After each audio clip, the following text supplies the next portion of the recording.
Hi everyone, and welcome to Season 2 of the Becoming Women podcast with me, your host, Ella Sims.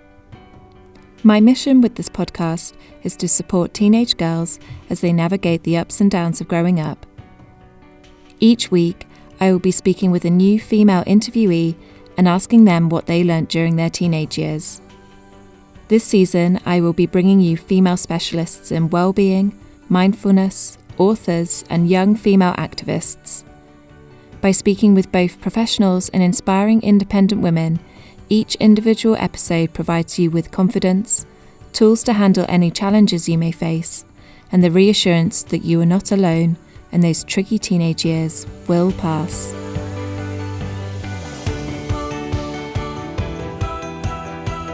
On today's episode, I am joined by the co-founders of She Is Clothed, Tracy Lomanga and Kanndiss Riley. She Is Clothed focuses on the empowerment of girls, and their core belief is that through education, they can help people embrace their potential and have a better outlook on life. Tracy and Kanndiss offer interactive self-development workshops to schools, organisations and businesses that invigorate young girls to get into further education and employment. They provide a combination 3-day programme to establish long-lasting mentoring and enterprise development to equip girls with the skills to navigate gender, economic and social barriers they may face in society. Tracy and Kanndiss also host evening workshops in London and discuss topics such as sex education, sexual health and relationship troubles. I was buzzing after meeting these two energetic and inspiring young women and really hope you enjoy listening to their personal journeys too.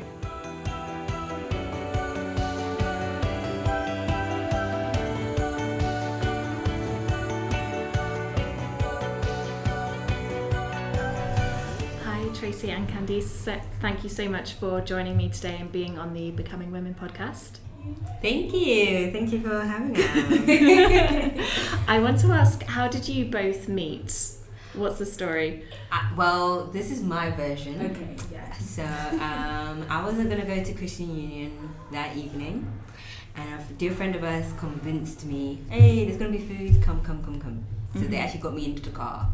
Next thing I know, this woman with the most amazing fur jacket. Bear in mind, I have a fur jacket on, and mine isn't too bad. But I'm looking at her one, just wanting her one instead of mine. So that's pretty much how I broke the ice. I was like, I want your jacket. Yeah. Like, where's your jacket from? That's how we met. And that's how you met. Yeah, that's how we met. So yeah, that happened. I was like, oh, the jacket was quite similar. It was actually quite similar, so I don't understand. So I was like, oh yeah, I got this jacket from, I don't remember where I got it from, but I think I told you at the time. And I think after that, the second encounter was, I think you wanted me and another friend, older friend of mine called Esther, you wanted us to do a project for you. Mm-hmm. So I think that was the second encounter that I had with Kanndiss, because I was helping her out with a project that she was doing, part of a course, a journalism course. Mm-hmm. And then, I think from there, we just started to connect, and then second year of university, I was going into my second year, and then I was in my final year. Okay. Yeah. So how long ago was that? Whew. Like, 4 years ago. Yeah. Because I've been out of university for 2 years. Yeah, and I've been out for 1. Okay. Yeah. Okay. And then we got the years that we was in. And that was when you came together and co-founded She Is Clothed. Yeah, so we came together officially, I will say officially my 3rd year. So we were working together in second year, going to events, doing projects together, but officially saying to each other, let's be business partners, let's do it together. I would say it was a 3rd year. When I officially started 3rd year, that's when we decided to start doing this together. Mm. And was there anything that inspired you to kickstart that project? Was there a moment, or you just were talking one day and you just felt like it was something that you were both drawn to? So I feel like it just kept bubbling under the surface. I think there was times in all different aspects of our lives, like let's say we could have been doing something non-educational, just sitting with friends chatting, and our brains would be sparking, like, how can we do this? How can we bring more people into this conversation? There'd be times when we did things that were educational, because I was part of the ambassador group and I ran for international representative at our university. There was a moment when we brought all of the different international intersectionalities into one room to have a discussion about like education and employment. And so maybe She's Clothed was bubbling under the surface then, but I know for me, when I got my first job and she was at my interview with me and I saw that I'd got my job, I was just like, I want to have this kind of rush every time. Like, I want to be talking to people about their job or their CVs or their aspirations the same way she talked to me about mine and got me over what was quite a difficult hurdle, getting into employment after being in university, which is a different kind of cushion, but it's just hard to get employment once you're out. So I think for me, how this passion started from when I was in college. I was a very shy person. I'm still kind of shy now, but more confident. But I was very, very shy, and I was auditioning for drama schools. So I studied performing arts. So I was auditioning for different drama schools, and I got a recall for 5 drama schools. So that meant that I had a first round and a second round. So I got through the second round, but I didn't get through the final round. And I didn't have a backup plan, so I didn't apply for any universities because I was 100% sure that I was going to get into drama school because I worked hard for it. So I believed that I was going to get in. But obviously, drama school is quite hard to get in. There's a lot of competition, so I didn't get into any of those schools. So obviously, that meant that I was left with nothing. I didn't have a backup plan. So nothing went to plan for me. So I ended up taking an unexpected gap year. And that was the worst time of my life because I think at that time I felt like I failed. I felt, useless, and I felt like, I worked hard for something and I didn't even achieve anything at the end. So I lost a lot of confidence. And so taking that year out was actually a good thing and a bad thing because I think it was meant to happen. It was kind of a blessing in disguise because during that time I was blogging, so I was just writing down, my journey, my thoughts, and at the time a friend of mine got in contact with me and said that there is this woman who's looking for someone to do motivational speaking at House of Parliament, and she said she put me down for it, and I was like, me? I'm the least motivational person right now. I can't even motivate myself, let alone motivate somebody else. But I thought, this is a good opportunity, House of Parliament, having an opportunity to speak my truth and perhaps, talk to other because it was a young females event. I said, this is a good opportunity, so why not? And plus they saw my blogs and that's how they reached out to my friend, because my friend showed the person my blogs and they thought, okay, this could be the perfect person. So I said, okay, I'll just go forward for it. So I went there and I did a motivational speech speaking about just being positive, and for some reason there was a big switch.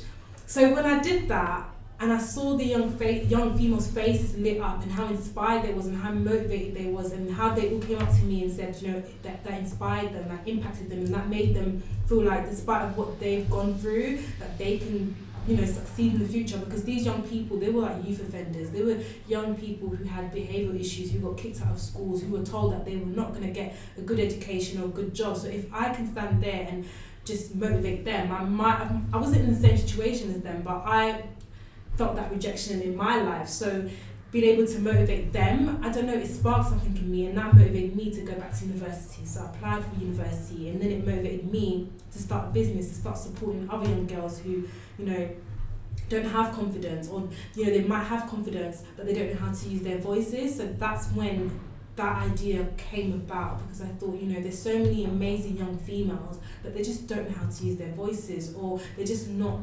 confident. And I think that's when I thought, okay, I'm going to put together a project, put together something. I didn't know it was going to be a business. I just thought it was just something that I just wanted to do in my own time, it was just a desire in me to just do it, because I saw my situation, how much it helped me and how much it impacted me and how much I grew. So I thought, if this can help me, then this can also help somebody else as well.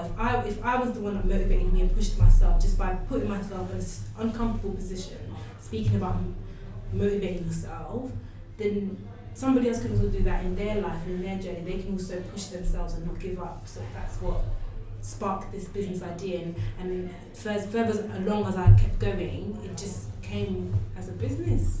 Yeah. It's interesting that you've both had a similar moment where you finished studying and there's this break or a gap between being in education and going out into the real world and getting a job and finding it difficult. And then you've both had a separate experience, but it's given you that light bulb moment of you want to be able to help people through that stage. Yeah, it was very, not easy, but I think personally, it was definitely a best decision to do that, and we've been doing it ever since, and we want to continue to just help and motivate young females, because like I said, there's struggles everywhere, especially when you come out of education, there's even more struggles, and I think that's when people tend to just sway, but I think if you just have the right support and the right network, then it's possible for a young person to achieve their dreams. What types of things do you do at one of your events? So our events have always been tailored to our audience, so that could be a school who's asking for something very specific, which is to make their students confident. So they might be just about to do some initial exams, maybe they're in year 8, so they're not their penultimate exams that shift anything, but they know that this is still an important time in their education because it leads up to GCSEs, for instance, and they just need to see a little bit of mental shift. So we'll do a workshop on confidence. We've done workshops where we've created mood boards, which I feel like are endless activities that every age. You need one. Yeah. We've done CV workshops, which always go down great with a lot of organisations, especially private organisations working with all kinds of local to bigger industries who realise they have an attainment gap between people doing their internships and they're not going on into their jobs, or people who come out of university like ourselves but then don't apply for their apprenticeships, things like that. We do workshops on CVs for these companies to actually highlight, you're not making it easy for them to want to give you their CV because they don't know what to expect or how to present a CV. Other things we've done which are really pivotal is just share our testimonies. So we've done a lot of that, not always together, but individually, going into the community, sharing our testimony, because sometimes that shifts people more than a really cool PowerPoint. So for example, like last year, March? Was it last year, March? Yeah, March, we worked with the Change Foundation.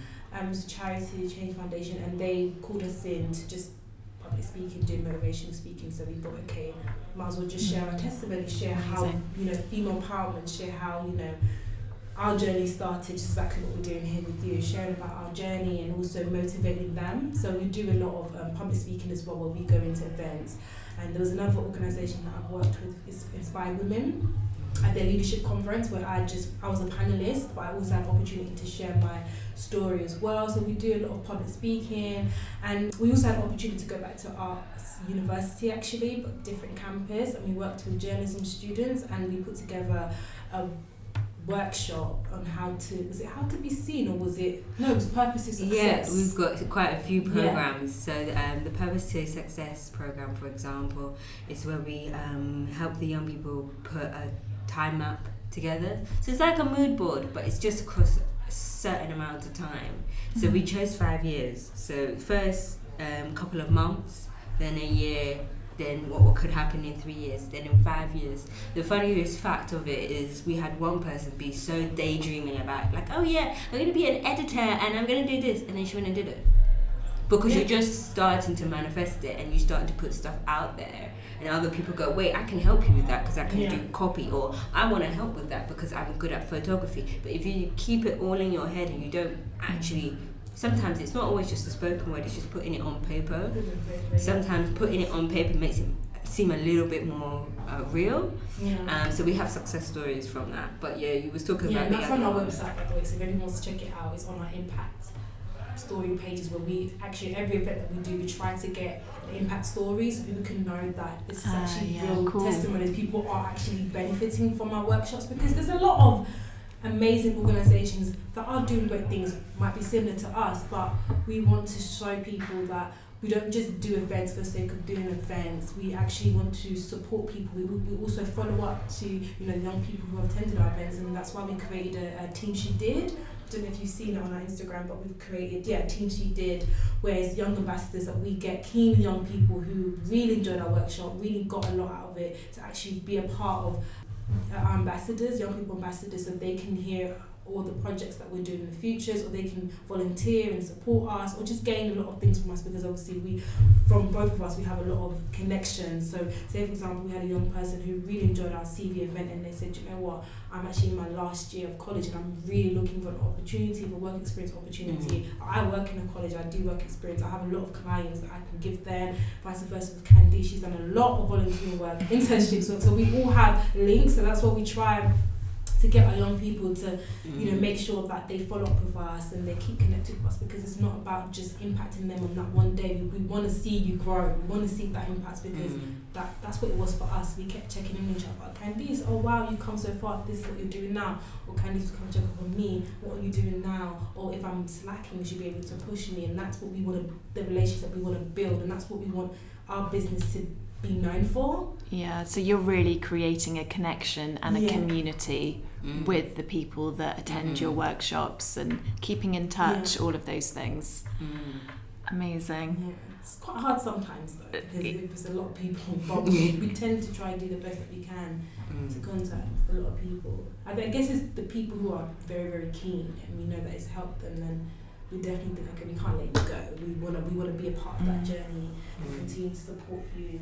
But this is the thing, when you find something that feels like your purpose and it's your passion and you live and breathe it, you don't care about following up with that person that extra time to make sure that they're doing okay, because it just means so much to you. Yeah. It's funny because one of our programs is Find Your Purpose. Yes. Yeah. Oh, great. And what about your experiences growing up? What was that like for you? Did you have any challenges? Because with Becoming Women, I like to share the stories of the female guests and what it was like for them growing up, even if it was just pretty ordinary, or if it was something that was quite challenging, or if you experienced bullying. I think it's really lovely for the girls who listen to the podcast to hear about those types of experiences and what you learned from them, or even how you handled them. Well, I was bullied. I shared with Tracy and one of our dearest friends recently that until uni, I hadn't actually had friends that didn't bully me. I'd been through friendships where people would use the things you hate most about yourself as jokes. So, for example, I hated my nose, and one of the girls that I tried to keep as my friend because she was my only friend used to call me pig face for like good couple of years. Or there was this boy at high school who called me chicken legs, even though I didn't like it, and it spread like wildfire. So like even my own friends were calling me chicken legs and being like, oh, it's not that deep. And it's like, but you're my friends, you shouldn't use something that you know actually irks me, or like your insecurities, hurts me. You can see it hurts me. So like when I shared that with them, they were a bit like, why would people do that? And I was like, I know. And they were just a bit like, I could see the dismay in their faces when I just explained to them things that when I was recovering with my eating disorder, how people used to keep checking in on me, like, have you eaten? Have you eaten now? And it's like, that's not helping. It's actually going to help me not eat, because now I don't want to eat, because kind of annoying me. Keep asking me like that. It's not helpful. And then like just making really bad assertions like, oh, you're not eating because you can't have a boyfriend, so you're just like not eating. Ridiculous. And it was like, stop making, you're meant to be my friends, you're not meant to do this. So I told them all of these things, and I saw their dismay on their faces, and I was like, but this is just so new for me, is to be in a space where I can share my aches, where I can laugh, but I can also cry. I'm allowed to be angry, like I'm allowed to get disappointed, like that was new. And I feel like when you are a girl, sometimes you misunderstand that in friendship. So we keep hold of people that we know aren't bringing us anywhere. And I'm constantly posting on my social media, like, if you don't have people on your feed that inspire you, like, you need to, like, love the fact that you're only getting 20 likes. Yeah. Because those 20 people are the people who constantly like your pictures. And they really like you. Yeah, exactly. Yeah. Because a lot of people can like your pictures, but they don't really like you, or they don't really, you know. Like, if you didn't, one of the things that I remember this shocked me, is when Tracy rang me because I hadn't contacted her for ages, and I was like, huh? Like, people, like this was years ago, but because we talk a lot now. Yeah, exactly. We talk a lot now. But you rang me because you was like, I just haven't heard from you, and I want to know that you're okay, and how's your job searching going? And and I was just a bit like, whoa, like, someone's checking up on me. Yeah. Because I always check up on other people. And you was like, no, because I just wanted to make sure that you're alright. You're my friend, and your like welfare matters to me, like your mental health matters to me. And I was like, kind of like taken aback. I was talking, but I was like, oh my gosh, this is happening. Like, I found good people. So that's another thing to people who are getting bullied right now. Like, ride with the wave. Like, I'm telling you, I was bullied from primary school right up to the day I met these girls. Like, I met some really bad people in my first year of uni as well. So, like, it will stop. Like, you will meet better people. There will be that moment, your Titanic moment, when the light comes and they're like, come, get off of that rock. We're going to save you from this. Like, it's going to be better. If you need someone to talk to, and you don't have your parents there, or you don't feel like they will technically understand, if you're at school, try and find somebody, maybe a teacher or somebody who is qualified to talk to them. That would be my advice, because the worst thing you can do is be sat in your mind thinking about these things. If you're a little bit older and you're at university, switch your crowd. Yeah. It's so much easier when you're at university. I know I might sound like I'm saying it really easy, but literally just join another crowd and find new people, because that's the one thing I'm so thankful I did, is I changed my crowd at uni. I met new people. I met people who said they would love me, would look after me, and they're still here to today. So, like, especially if you're more of an adult now, you're 18 plus, change your crowd. That's exactly what I was going to say. I haven't been through bullying before. Have I? No, I don't think I have. I haven't been bullied. But I'll talk about female friendships. So I think I've had good friends, and obviously I've had I think everyone has good friends, good female friends, and you have the ones who are good female friends, but they're just not. They're not. I think as you get to a certain stage of your life, certain friends that used to be good for you in that season might not be good for you in the new season you're going into. And I say that because everyone goes through different stages of life, and I feel like when I was going into college, I had the same friends from secondary school. So I think once I got into college, I did 3 years and they did 2 years. So it kind of felt like they were putting pressure on me to be like them, and I felt pressure. So everything that they were doing, I felt like, okay, I have to do. It came to the point where I started lying. I started lying about small things, like, for example, when they went to so when I did my gap year, they didn't know that I went on a gap year because I wanted to impress them. So everything I was doing was just to impress these girls, because I felt like we've been friends for so long, and it's like they were putting pressure on me to live the life that they were living, because, like I said, I was doing 3 years in college, and they were doing 2 years in college, and then they went to university before me. So then I didn't really tell them about my gap year. I thought, oh my God, I'm so embarrassed to tell them that nothing worked out for me. So I just told them, oh, I go to university, but I didn't tell them what university I went to. But then they kind of found out that I don't go to university, so it kind of backfired on me. So then they were like, yeah, they just wasn't, they were good people, but they just wasn't.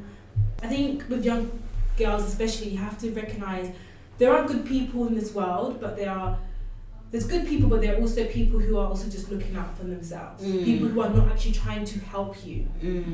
So I think that was my journey to realise, okay, they're good people. They were good friends from that season when I was in secondary school. And I didn't find the gossip, the laughter, but then college, I was in a different season and they didn't understand that season that I was in. They didn't understand my journey. They didn't understand that life didn't happen for me the way I wanted it to happen. It doesn't mean that I'm not ambitious like you guys. It doesn't mean that I don't want to go to university. It just didn't happen. The fact that I had to lie, that showed me that this isn't right. I'm in the wrong friendship, because I should feel comfortable to tell my friends, oh, I failed in something, and then they should support me. But I didn't feel that, so I think that was my journey. And when I actually finally went to university, thank God I met amazing friends. And when I met amazing friends like Kanndiss and my other friends, it was very, very emotional for me. Even from today, sometimes I still say to them, like actually last week we went out for my friend's 25th birthday and we were all together and we had like a discussion about just being more honest to each other, because it's important, because as you go older, everyone's in different journeys in life. You know, someone could be, you know, getting engaged, or someone could have a baby, or just some financial difficulty. So we spoke about that and we said we're all at that stage in life where our life can change at any moment, and as friends we need to be honest with each other so we can support each other. And then I got a little bit emotional because I was like, I appreciate you all so much, but when you're not used to that support, but you're not used to that real support from someone, that they're not just telling you, they're actually doing it.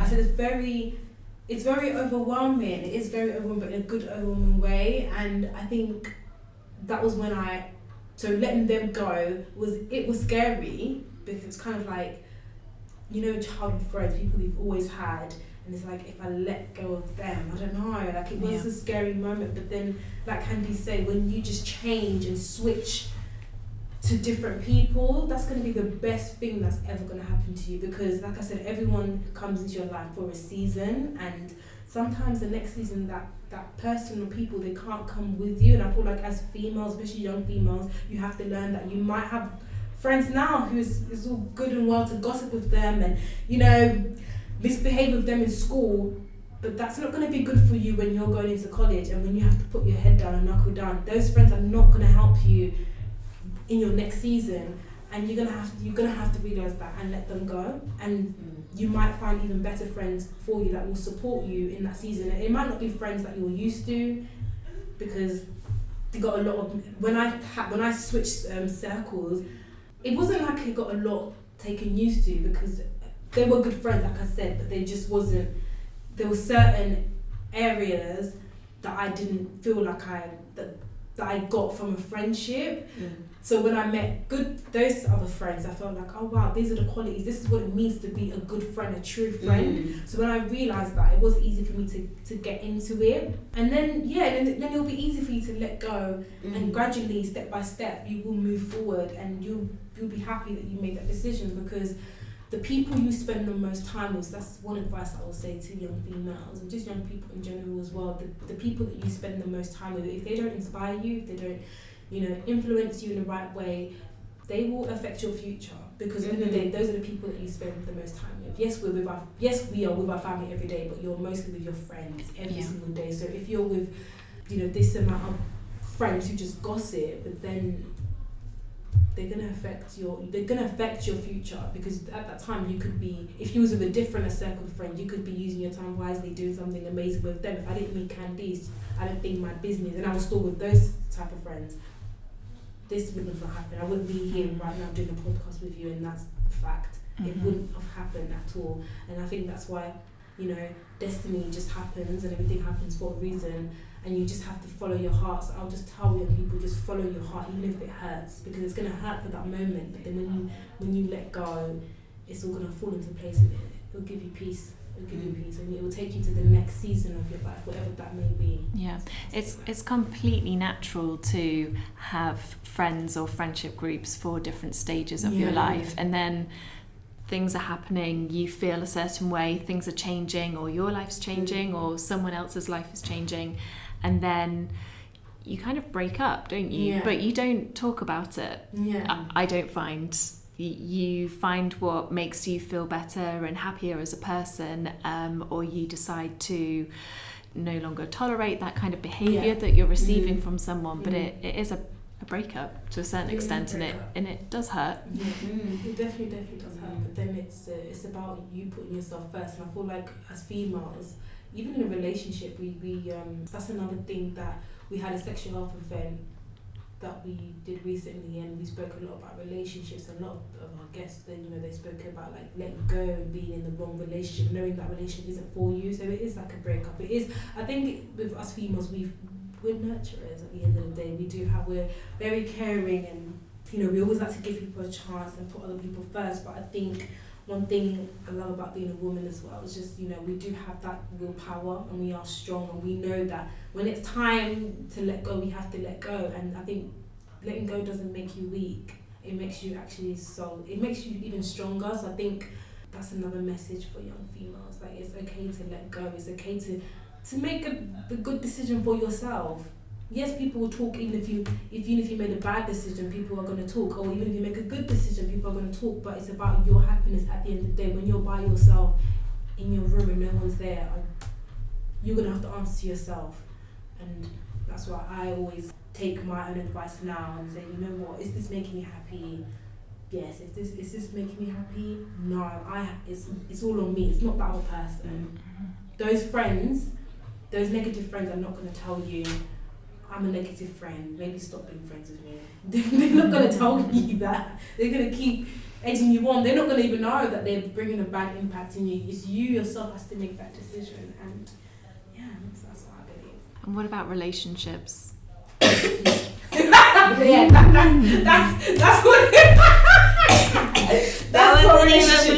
Yeah, that's a well-timed cough. Yeah. The way I was holding that cough because you were talking, I was like, that's actually a meme. What kind of relationships? Sexual relationships. Ooh, so moving on from friendships. Yeah, let's talk about relationships. So because we did the sexual health event, which we're actually going to try and do again next year, it's probably going to just be an annual event rather than a regular thing. Yeah. Because we realised we really enjoyed having that so small group of women come to dinner and they get to chat and leave with a momentum. And a lot of them, they just started. They opened up, and that wasn't anyone's plan. No one. I mean, I don't think I didn't plan to open up certain things that's happened to me in the past, and I think because of it was actually a safe space. It was just naturally created. A lot of females spoke about the type of relationships that they were in, the experience that they went through. It was empowering. It was really empowering, and so we definitely want to do that again. But what I took from it is that as a woman, some plug here, a woman who works for the Fawcett Society, which is running bills on equal rights, enabling prostitution regardless of your opinions on it, trying to decriminalize it to bring the rates of it down, pull women out of poverty, just do all of this work that enables every household, which blows my mind when we look at it, rather than it being laws that change men's ability to be discriminated, but actually enable the household, because a household's not made up of just a man. It's made up of a woman also being in the house, and sometimes it's not made up of a woman at all. Maybe it's just a man with his kids, or maybe it's just a woman with his kids. But these laws will enable households to be better. And then I work with the Women's Equality Party, who are also doing this, and then we work together with She's Clothed, and every day I realise that the relationship that I want to have with a man one day has to be on this level, has to be so... I don't expect him to understand when I come home and be like, oh yeah, did you know about da-da-da-da-da? Like, maybe he won't know about that. But for him to understand that he's getting with a warrior woman who doesn't just eat and breathe this because she's clothed, but she actually eats and breathes this because she chose to join a political party that fights for these legal changes. She works for a company that fights for these legal changes, and then she doesn't just stop there. She went and created a company to make sure that those changes are actually funneling down to the kids in the most deprived areas of London. And that's because she came from a family where her father made the decision he wasn't going to have children until he could afford them, because he'd seen his father have 18 kids and struggle. And he said, I'm not doing that. And then my mother and him, they went through their battles of having children, and they have me now, and they've passed that on to me. It's like, there's so many options to have children today. There's IVF, there's adoption, there's surrogacy. Like, there's no rush, but find somebody first and foremost who comes with that same ethos your father came with, is that he's gonna wait, because he's not gonna bring a child in or have many children unless he can provide for them. Because the worst thing to do is to struggle and have your children see you struggle. And a lot of the women spoke about that at our event, is that right now they're not doing certain things, or they're trying to make certain measures for their contraception and things, because they realize that they're not in the right relationship with somebody, or they can't find somebody who has the same morals as them. And hearing that echo made me really realize that that conversation needs to be continued, and that's why we want to do the event again. And it made me feel a little bit less picky. You know, sometimes you feel like women tell you you're a bit picky, and you're like, no, I don't think I'm picky. I feel like I have some just decent values that other people should appreciate. You know, currently still single, because it's hard to tell somebody I'm not going to just pass the buck. You know, like, I saw that you don't have this value, and that matters to me. So arrivederci. To go now. Yeah, I took something from the Millionaire Matchmaker. She runs a series in the States where she sets rich men up with great women. And women. Yeah. She has done women as well. She has done women too. And she talks about 5 non-negotiables. And I think that's quite good. If you're looking for someone, or if you are wanting to have a relationship, whether that's with a man or a woman, you've got to have these 5 things, and if they don't have them, then you walk away. What's the 5 things? You create them, so it's what you're looking for. Yeah, I've done that, and I think it works, but I think it's got to be natural. I think it's those preferences, and I feel like it's got to be natural. I feel like that's another thing. I think if you're a woman and you're looking to get into a relationship, I think you have to ask yourself, okay, why do I want a relationship? So that's why I always tell young people when they're like, oh, when I look back on myself, I don't have many regrets, but I don't care. Like, for me, I do regret getting into a relationship at the age of 16, because I feel like relationship as such is for adults. It is for adults. It's not a joke. Emotionally, physically, mentally, it's at the age of 16, you have no idea what you're signing yourself up to. So I think for me, wouldn't have got myself involved with anybody if I had the opportunity back then, because I was in a long-term relationship at the age of 16. Long-term relationship at the age of 16, but I was with someone, so it was childhood sweetheart for a very, very long time. And I think, obviously, I guess it obviously wasn't as serious as a relationship as a 24-year-old will have now, I guess. But it's still, I think, as a young person, as a young female, that can impact you. Depending on what happens in that relationship, that can impact you, because every relationship leaves you with a scar. Like, I still have scars from previous relationships that I've had, and I think as a young person, you don't need that. You don't need that. we really don't need that, because when you get to a certain age, like let's say for example 24, and you are ready to be in a relationship, you might be afraid, or you might not even know your worth, because you've probably spent so much time messing around with, I don't know, maybe someone who didn't value you, or maybe not knowing what you wanted. So I think I would say ask yourself the question, do I need to be in a relationship? Why don't I want to be in a relationship? Is it because all my friends are getting into a relationship? Is it because society says at the age of 20 or 21 I have to be in a relationship, I have to be married, and have babies after? Like what is your reasons? And I think I found my reasons of why I want to be in a relationship. And I think just as Kanndiss says, and as you said as well, it's good to have, that list of, knowing your preference, knowing what you want, because if you enter a relationship blind, you're gonna keep walking blind. So you have to have a tunnel vision. I honestly believe you have to have a tunnel vision, because it's serious. If you enter a relationship of not knowing what you want, that can mess you up, especially as a woman, depending on what age or season you are in your life. Say for example, if you're at university, if you think you're capable of being in a relationship at university, that's fine. I'm not going to judge someone that's in a relationship that was in university, because I was in a relationship when I was in university.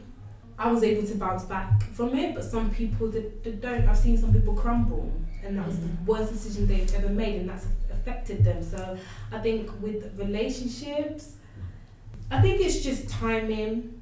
I think it's all just timing. Everybody has their time, and you need to know when it's the best time for you to get into a relationship. Because like I said, I think it is an adult relationship, is for adults, and you have to be prepared. You can't just want a relationship because you want a relationship, or because you're lonely. Or I think, just from my personal experience, you just have to have a ton of vision, and I think it goes for men as well. Like have a ton. Obviously, for men it's a bit different, because obviously men, they can.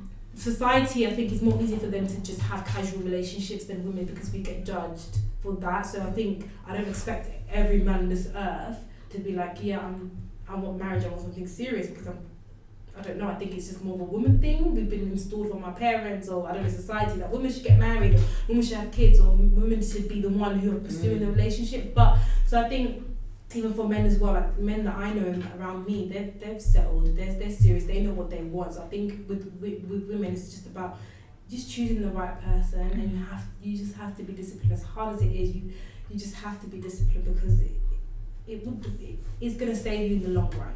It's gonna save you in the long run when you're just, especially when you're young. Because I'm 24 now, and even though people say, "Oh, you still have time," I think, yeah, but I think when you're in your 20s, whatever decision you make, it will affect you. It will affect you. You might not see it now, but like I said, if you enter a new situation, or you meet somebody else, if you're not healed from whatever you've gone through, that will come up in that new relationship. So that's why, for me personally, if a young person was to come to me and say, I want a relationship, because social media, because a lot of young people are on social media now, so I would tell them, you know what, don't even look at what social media is doing. Everybody's living their own life. You focus on your journey. You focus on just finishing school, getting your grades, and then moving on to the next step.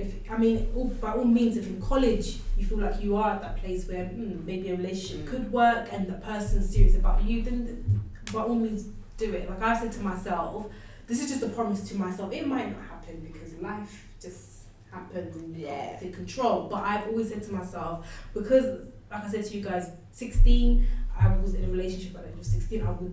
I wouldn't want my daughter to get into a relationship at the age of 16. So I've made a promise to myself that when I have children, when I have a daughter, if I have a boy, whatever, if I have a daughter, I'm gonna tell her no relationships in school.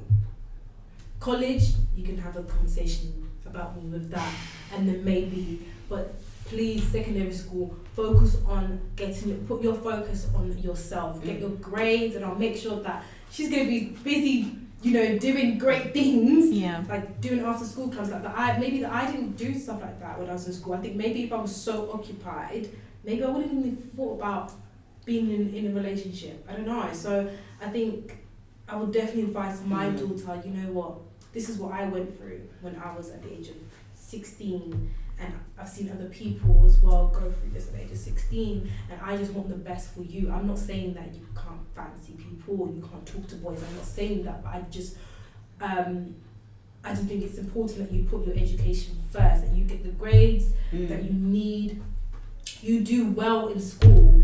That is just the most important, I think, for females. Do well in school, so then when you get to college, and you would also do well in college, and if you do find someone that's great, then perfect. Because I think as a woman, it's just so, people might not agree with me, but I think it's important to just have your own, and that's something that my mum's installed to me as well, and she's installed into my older sister, because she's currently living with her partner, but she keeps telling her, you know, it's always good to have things under your name as well, because anything can happen. Like, it's good for a woman to be independent. That's the point that I'm making. So I want to install that in my daughter's head, so she knows that, you know, it's very important as a woman to be independent, emotionally, physically, and mentally. So I think, that's the stage that I'm at. You know, just maturity. Yeah. Very smart and wise. Let's hope things will fall into place with that mindset. Yeah. Oh yeah. So you've both given heaps of advice. Yeah. If there's anything that you could tell your younger self, knowing what you know now, what would you go back to her and say? I think I would definitely just say, this might get me a bit emotional. I think I'll just say, just know that you are beautiful inside and out, and you are loved. That people do value you, people do, you know, respect you, and they see how hard you work, and you don't need to be afraid. You know your worth, and know that, you know, you will get everything that you want. You don't have to lower your standards, you don't have to belittle yourself. Like, be everything. Be, you know, the unperfect Tracy. You know, be who you are, because at the end of the day, people will love you and some people won't love you, but at the end of the day, the right people will accept you, and the right opportunities and the right relationships and friendships will come to you, and they will stay. And those are the opportunities that are meant for you. So be patient and just wait on your timing, because, you know, you got this. You are a smart girl, you're a beautiful girl, you do have a lot to offer. Just keep pushing, and don't let anyone stop you from achieving your goals and reaching your purpose, because you came here for a reason. So always remember that. Always remember that when things were hard, always remember why you kept going. That's what I say to myself. See, I can see why in that moment when you were in Parliament doing a motivational speech, why it all just came together. Yeah, it's a bit emotional. See, one day I'm going to finish writing this book. My mum keeps asking me about it too.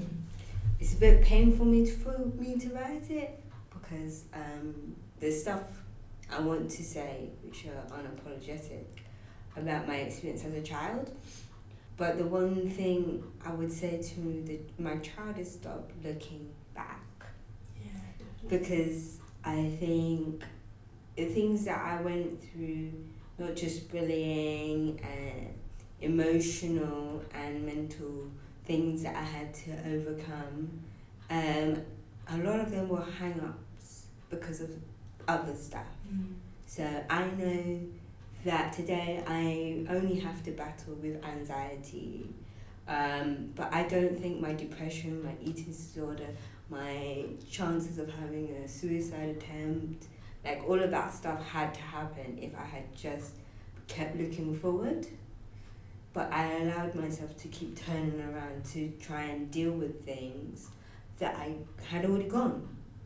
And that's really hard to tell a 5-year-old, is that thing that happened when you was 3. It's not going to happen again because you're 5 now. Or now you're 16, you're not going to do that again because you're 18 soon. Like, you keep telling yourself, oh no, but that happened. So if I do this, it's going to happen again. Or that bad person who hurt me is still living their life, like I say, in Camden, and now I have a feeling about Camden. There's nothing wrong with Camden. It's just this one insignificant person that you have to tell yourself is irrelevant because you're leaving them back there in 2001. They don't have a purpose in 2020. And for the last couple of years, I've made November the time when I start writing my New Year's resolution, and I start saying, what can I do in 2020 or in next year? Because if you start already mentally getting rid of things that don't matter, hopefully by the time next year, you're like, oh yeah, remember that happened. It's just so insignificant now. Doesn't even bother me. I know that it's always gonna hurt me, like sharing to people about the chicken legs thing, because I know how far that went for me, and what almost very silly thing I did, because I know if I had been successful, She's Clove wouldn't exist.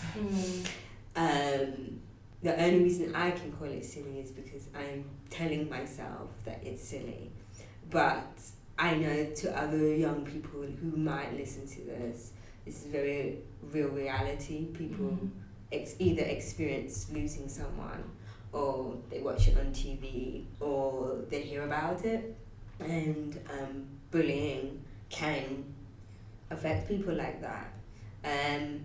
But I honestly agree with Tracy's piece of inspiration there, is also you got to love yourself. It's not just putting those people aside, it's also being able to stand in front of the mirror, which was one of the things I did with my mom. As I was coming over my food eating disorders, standing in front of the mirror and saying nice things to myself, which is really difficult. Yeah. Like, even if you don't have any eating disorder, just telling somebody nice things about them so they start to cringe. Okay. And so I do that to people in my office. I just compliment them. You know, you can do it by ease. Oh, I like your necklace. It's not a false thing. I do like your necklace, but you have to just say it, and it makes people's day much better. Kindness goes a long way. Yeah, so being kind to yourself, being kind to others, and also leaving things in the past. So that's the 3 things I would say to my younger self over and over again each year. If I could go back at one step of the time and be like, one nice thing, oh, I love you, and also leave that behind. That's like insignificant now. We're moving forward. But even the mums or any older person listening to this, say that to your son and your daughters, whichever one you have, because they need to know as well, as you taking it on yourself. Yeah, wow.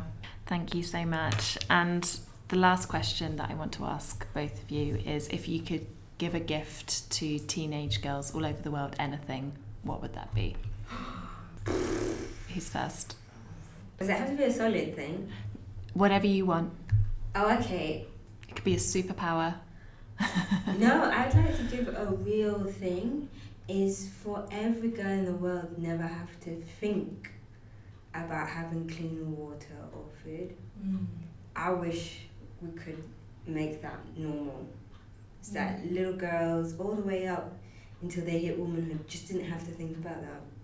You know, as adults, we could be paying bills and stuff to make sure this works. But I just feel like children shouldn't have to fathom that they go home and there's only cold water coming through the tap, or they can't drink it because it's poisonous. Like that's just, it kills me to know that this still exists. And it's a very real reality for kids even in the UK. Yeah, love that. Sorry. That is a good one, and I think that's one vision for us as well. To go back, we want to go internationally. So for me, it's quite obvious. I would give opportunity for education, opportunity for them to reach their goal, to get a career, because I don't think a lot of females have that opportunity, and it goes back to my story, not getting the opportunity. So I created that opportunity for myself.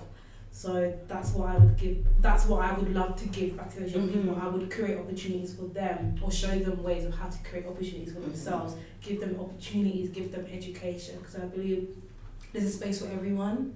I truly believe there's a space for everyone, and nothing warms my heart when I just see people just like come up, like say for example like someone who didn't get an opportunity, someone that didn't do well, someone that didn't get a good grade in school, or someone that doesn't have an education, overcome that.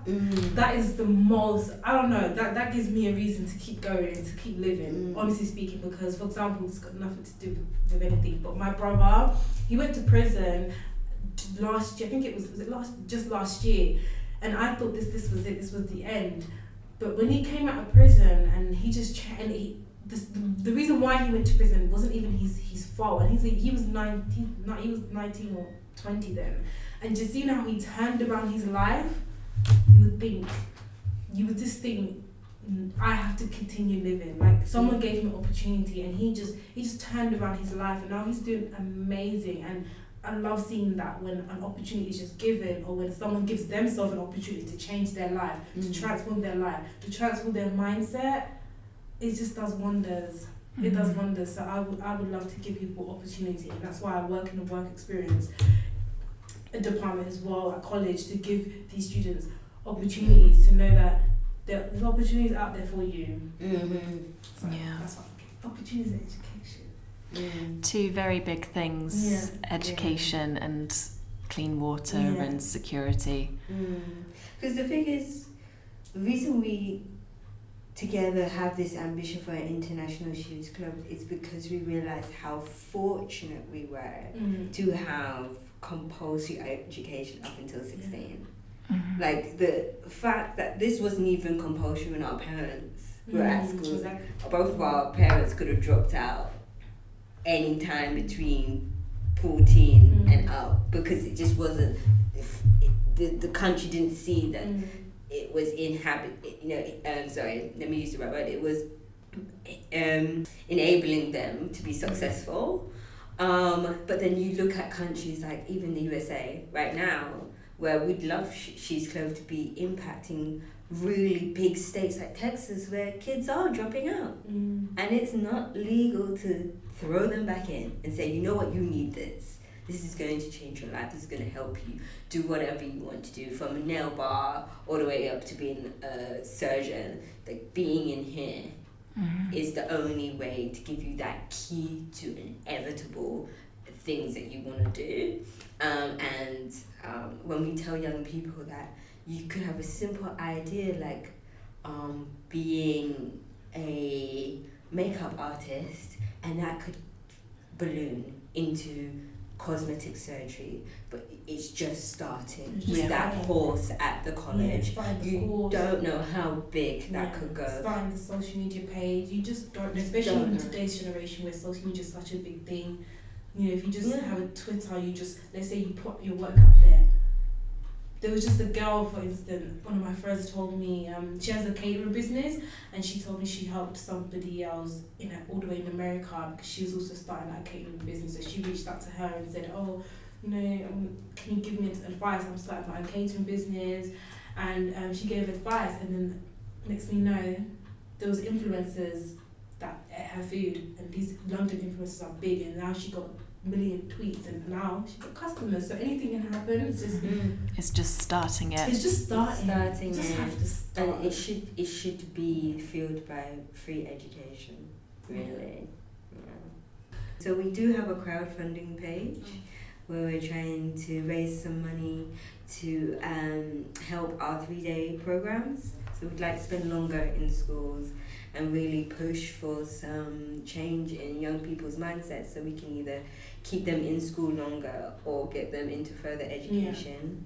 We are also working on some events in the next year, so we do have a newsletter where people can sign up and receive more information about our work, and find out if they miss the crowdfunding, how other ways to invest in these young people's lives that we've been working with. And if they know any young people that will be interested in coming to our workshops, or you know, if anyone who's listening knows any schools or events that are looking for, you know, young females to come in to deliver workshops or to come into schools, colleges, we are more than happy to come and deliver. Yeah, absolutely. Well, thank you both, Thank Tracy you. and Kanndiss, so much. It's been amazing having you, and you're just so passionate. It's given me so much to think about on my way home as well. Wow. Yeah. Definitely, even me myself. I was like, Yeah. wow.